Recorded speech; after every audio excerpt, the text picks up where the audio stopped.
Pregame.com.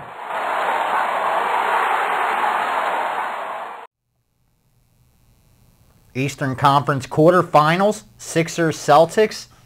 Sixers weren't supposed to be here still. They played the #1 seed first, Chicago. Then everyone thought it was just going to be quick work for the Boston Celtics. So far we've seen 4 games. It's not the case. Yeah, you take a look at Philadelphia before the season started. You knew they were going to have an easy schedule originally. They came out of the gate really strong. On fire. And everybody kept saying, well, once they get into the second half of the season, they would start to fail. And they did have that little streak there for a while that they didn't play well. Then at the end of the season, started bringing it on, and they take advantage of a Chicago team without your best player.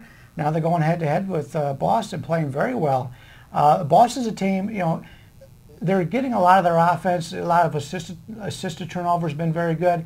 My only concern with Boston is they're not going to the foul line very often.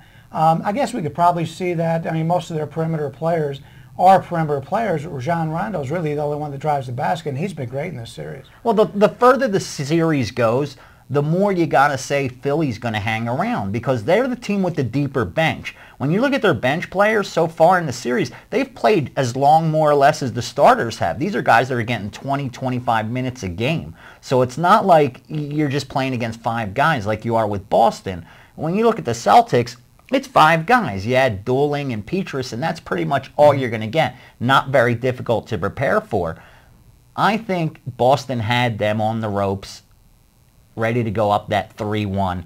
Philly came back down 18, whatever it was, in the third quarter. That gave them some life. Yeah, Philadelphia's a team, as you mentioned, the longer they go in the series, the more they stick around, the more confidence they gain. And if you watch... They're keeping games close, too. And for some reason, talking to the books, bettors keep coming in with Boston. First game, second game, third game, fourth game. They're betting the Boston Celtics.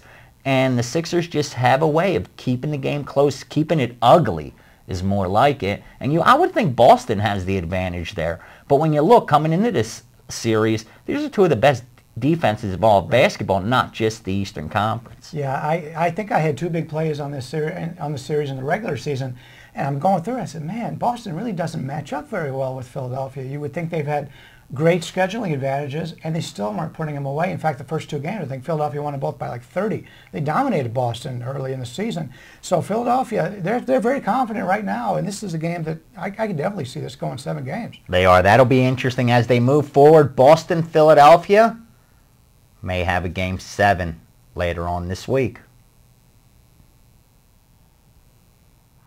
Pregame.com.